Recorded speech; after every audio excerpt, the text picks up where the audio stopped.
दिव्या राजकुमारी। कृषि क्रांति के काफी समय बाद मानव जाति ने विकास के समय में एक काफी लंबी छलांग ली, जिससे वे स्वर्गदूतों पर कम से कम निर्भर हो रहे थे। आखिरकार स्वर्गदूतों का समय आ गया था, जो खुद को मनुष्यों के संरक्षक कहते थे, उन्हें छोड़ने के लिए। वे मिले सब के सब एक पहाड़ी की चोटी पर। हजारों साल तक हमने मानव जाति का मार्गदर्शन किया है, उन्हें तैयार किया इस पृथ्वी पर राज करने के लिए, और अब हमने उन्हें खाने की व्यवस्था में सबसे समृद्ध कर दिया है। इसलिए अब हमारे जाने का समय आ गया है और अब हमें उन्हें अपनी प्रजाति का खुद सेनापति होने का मौका देना चाहिए। सुना आप सबने? सभी स्वर्गदूत सहमत हुए, सभी सिवाय एक, जो मनुष्यों से दूर होने के बारे में सोच भी नहीं सकती थी। ये थी देखभाल की स्वर्गदूत। हम आज रात को रवाना होंगे, जब चांद आसमान में सबसे ऊंचा होगा। हम सब यहीं पर मिलेंगे, अब जाओ। सभी स्वर्गदूत एक आखिरी बार पृथ्वी को निहारने के लिए चल पड़े थे। हालांकि देखभाल की स्वर्गदूत एक नन्ही इंसानी बच्ची को देखने गई, जिससे वो काफी घुल मिल गई थी पिछले कई सालों से। वो बच्ची थी राजकुमारी वर्जीनिया। शुभ रात्रि नन्ही बच्ची, मैं तुम्हें मिस करूंगी। हमेशा अपना ख्याल रखना। मैं तुम्हें आशीषित करती हूँ कि जब तुम बड़ी हो जाओ, तुम एक नन्ही राजकुमारी को जन्म दोगी, जो बहुत ही सुंदर होगी और कोई भी मानव से उसकी अधिक शक्तियाँ होंगी। वो होगी दिव्या राजकुमारी, और जरूरत पड़ने पर वो इस संसार को एक नया मार्ग दिखाएगी। जैसे ही एक आंसू की बूंद उसके आंखों से गिरी, उस नन्ही राजकुमारी पर वो चमक उठी, उसके चेहरे पर से लुप्त होने के बाद। अलविदा। उस रात जब सारा संसार सो रहा था, सारे स्वर्गदूत एक एक करके इस पृथ्वी पर से चढ़ाई कर रहे थे, और ऐसा लग रहा था जैसे हजारों तारे आकाश की ओर रवाना हो रहे हैं। वो रात बीत जाने के कई साल बाद, और नन्ही राजकुमारी वर्जीनिया एक सुंदर लड़की हो गई थी। उसका विवाह पड़ोस के ही एक राजकुमार के साथ हो गया था, और एक साल बाद उसने संसार की सबसे सुंदर लड़की को जन्म दिया। दिव्या राजकुमारी का जन्म हो चुका था, पर कोई नहीं जानता था कि वो कितनी खास है। उसका नाम रखा गया था लीजा, और देखा जाए तो लीजा संसार में एकमात्र ऐसी लड़की थी। हाँ, माँ।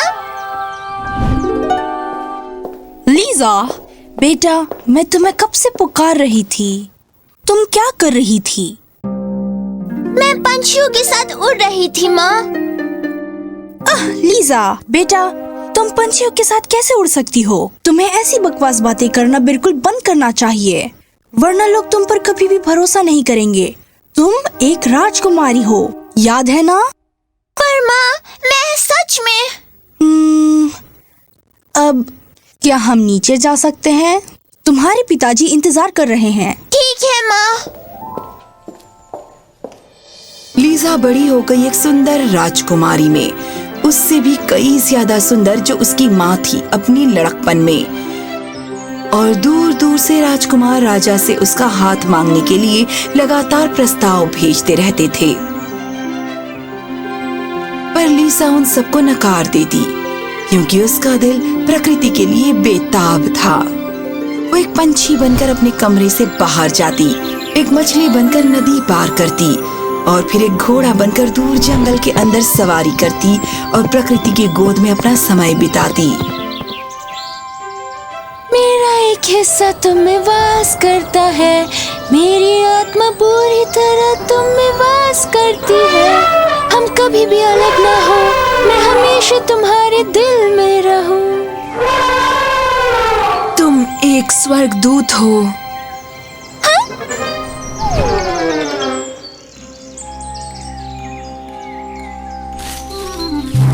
शिकारी, वो फिर से यहाँ आ गए।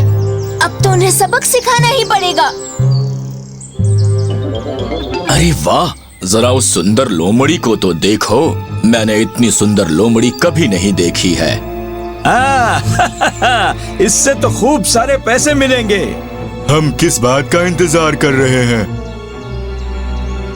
शिकारियों ने उस पर वार किया, पर वे चूक गए और वो लोमड़ी झाड़ियों में गायब हो गई। नहीं, वो भाग गई। चलो उसका पीछा करें। शिकारी उसके पीछे पीछे भागे। कहाँ चली गई? वो देखो, उसकी पूंछ वो पेड़ के पीछे है। हमें वहाँ तक छुप के जाना होगा। शिकारी दबे पांव पेड़ की ओर बढ़ रहे थे, पर जैसे ही वो वहाँ पहुँचे, जान बचाओ, भागो। अब दोबारा यहाँ आने का सोचेंगे भी नहीं। ओह, चलो अब चले तुम। कहते हैं कि हर एक यिन के लिए एक यांग होता है। जब स्वर्गदूत धरती पर उतरे थे, तब उसके साथ एक दानव भी आ गया था। एक दानव जो इतना घातक था कि स्वर्गदूतों को उसे एक चट्टान में बदलना पड़ा। अब कई सालों के बाद जब स्वर्गदूत भी नहीं रहे, उस चट्टान में दरार आने लगी और उसमें से वो दानव फिर प्रकट हुआ। उसकी आंखों में बदले की आग जल रही थी। उसके होठ पर एक शैतानी मुस्कान आ गई थी।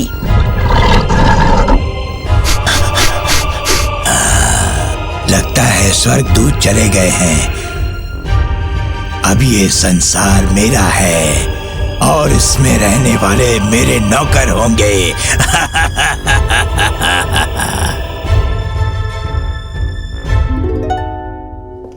लीसा, इस पूरे वक्त तुम कहाँ थी? माँ, मैं बस बाग में थी। तुम कोई ना कोई बहाना ढूंढ लेती हो हम दोनों को परेशान करने के लिए। चलो अब जल्दी करो, राजकुमार एग्नेस तुम्हें देखने आए हैं। राजकुमार एग्नेस? माँ, मैंने आपसे कहा था ना, मुझे शादी नहीं करनी है। एक और शब्द भी मत बोलना। चलो मेरे साथ, अभी के अभी। पर माँ। लो, वो रही वो राजकुमार एग्नेस। मिलिए, ये है मेरी बेटी लीजा। तुमसे मिलकर अच्छा लगा। मुझे भी। अब मेरी मानो तो तुम दोनों यहाँ बैठकर कुछ बातें करो ताकि एक दूसरे को अच्छी तरह से जान सको। चलो हम चलते हैं। देखो, मैं तुम्हें सिर्फ जानना चाहता हूँ। ऐसी कोई जबरदस्ती नहीं है कि एक दूसरे को पसंद करना ही है। हम दोस्त बने। लीसा इस भाव से काफी प्रसन्न हुई, क्योंकि ऐसा पहले किसी ने नहीं किया था। जरूर, मेरा कोई दोस्त नहीं है, पर ये बदला भी जा सकता है। मुझे अपना महल दिखाना चाहोगी? जरूर मेरे राजकुमार। राजकुमार एग्नेस और लीसा एक दूसरे के संगत में काफी खुश थे और राजकुमारी ने जल्दी ही जान लिया कि शायद एक संभावना है कि वो राजकुमार से विवाह करना चाहेगी। दिन बीतते गए और उन दोनों को एक दूसरे से प्रेम हो गया। ऐसा पहली बार हुआ था कि लीसा इतने समय से जंगल में नहीं जा पा रही थी और वो इसे मिस भी नहीं कर रही थी। उसके अंदर का मानव उसके स्वर्गदूत होने पर हावी हो रहा था। लेकिन फिर वो दुखद दिन आ गया। मैं पेड़ों में घुल जाऊंगा, मैं हवा में घुल जाऊंगा, मैं पानी में घुल जाऊंगा और सारी मनुष्य जाति मेरे आगे दंडवत करेगी।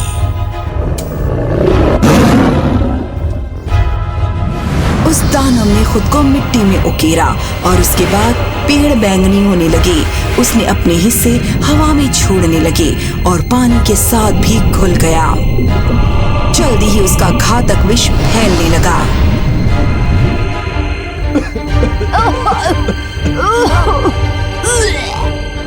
ओह, मेरी तबीयत कुछ ठीक नहीं है। एक खतरनाक बीमारी पूरी भूमि में फैलने लगी, जिससे सभी लोग बीमार पड़ रहे थे। वैद्य, जड़ी बूटियों के व्यापारी, साधु, कोई भी इसका अंदाजा नहीं लगा पा रहे थे और ये बीमारी कैसे आई ये तो समझ ही नहीं पा रहे थे। ऐसा लग रहा था मानो संसार का अंत निकट आ रहा था और मानव सभ्यता के पास ज्यादा समय नहीं बचा था। ये सब क्या हो रहा है? हमारी प्रजा को पिताजी। माँ। यहाँ कुछ तो गड़बड़ है। कुछ शैतानी मैं महसूस कर सकता हूँ, पर इसके बारे में कुछ कर नहीं सकता हूँ। ये क्या हो सकता है? और मेरे अलावा हर कोई बीमार कैसे है? अचानक लीसा ने बैंगनी धुएं की लकीर को हवा में देखा। तुम कहाँ जा रही हो? ये पता लगाने के लिए कि ये सब कैसे हो रहा है। पर कैसे? ये बहुत ही खतरनाक है। एग्नेस, मुझे जाना होगा। मैं भी तुम्हारे साथ आ रहा हूँ। पर तुम बीमार हो। मैं तुम्हें अकेले नहीं जाने दे सकता। ठीक है। लीसा ने उस बैंगनी लकीर का पीछा किया और पहाड़ी की चोटी तक पहुंच गई।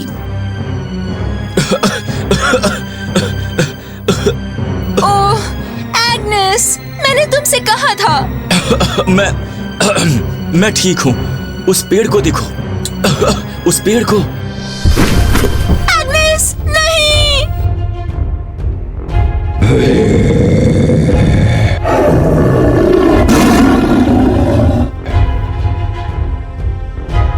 असंभव। मेरी शक्ति तुम पर काम क्यों नहीं कर रही है? तुम कौन हो और ये सब क्यों कर रहे हो? मैं अंधकार हूँ, मैं बुराई हूँ, मैं एक दानव हूँ और सब मनुष्य जाति मेरे आगे दंडवत करेगी। तुम्हारी नस्ल कमजोर और दुर्बल हो जाएगी और मैं तुम लोगों पर राज करूंगा, तुम सब पर। मैं ऐसा नहीं होने दूंगी। ओह, तुम क्या करोगी कमजोर लड़की?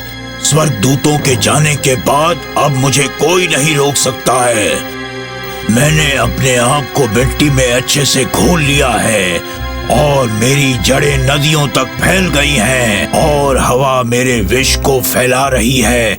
शायद तुम पर असर नहीं हो रहा हो, पर ज्यादा देर तक नहीं। उस पल लीसा ने अपनी आंखें बंद की और एक लंबी सांस ली। तुम एक स्वर्गदूत हो।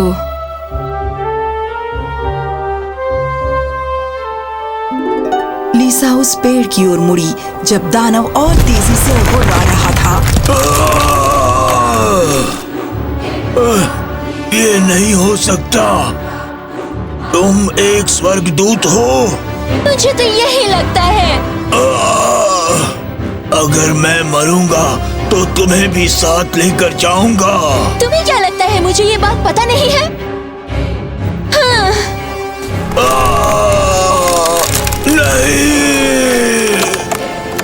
पेड़ की शाखाओं ने लीसा और उसके शरीर को पेड़ के साथ मिला दिया और अचानक बैंगनी रंग फीका पड़ने लगा।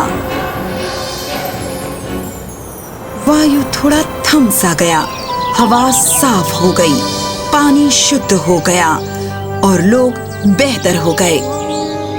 राजकुमार एग्नेस ने जागने पर देखा कि पेड़ अब हरे हो गए हैं। लीसा! लीसा! एग्नेस, मैं यहाँ हूँ। हाँ? खतरा अब टल चुका है। सब लोग अब सुरक्षित हैं। लेकिन मैं कुछ समझा नहीं।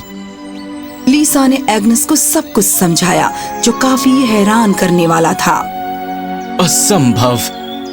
संसार में ऐसी कुछ चीजें हैं जो हमारे समझ से बहुत परे हैं। मेरा समय आ गया है एग्नेस। मेरे माता पिता का ख्याल रखना। I love you। लीसा, नहीं! तुमने हम सब के लिए अपनी जान दे दी। तुम सच में दिव्य हो लीसा, तुम दिव्य हो। तो ये थी कहानी दिव्य राजकुमारी की, मानव जाति की आखिरी संरक्षक स्वर्गदूत। पर ये मत सोचना कि अब वो हमारे बीच नहीं है। वो पेड़ आज तक मजबूत खड़े हैं। इन मैन्यू काउंटी पूर्वी कैलिफोर्निया के सफेद पहाड़ों के बीच में। कई सालों के बाद वो मैथुसेलह के नाम से मशहूर हो गई थी और वो पेड़ 4852 साल पुराना है। इस संसार का सबसे पुराना पेड़। वो दिव्य राजकुमारी हम पर मुस्कुराते हुए और एक संरक्षक स्वर्गदूत के नाते हमारी रक्षा करते हुए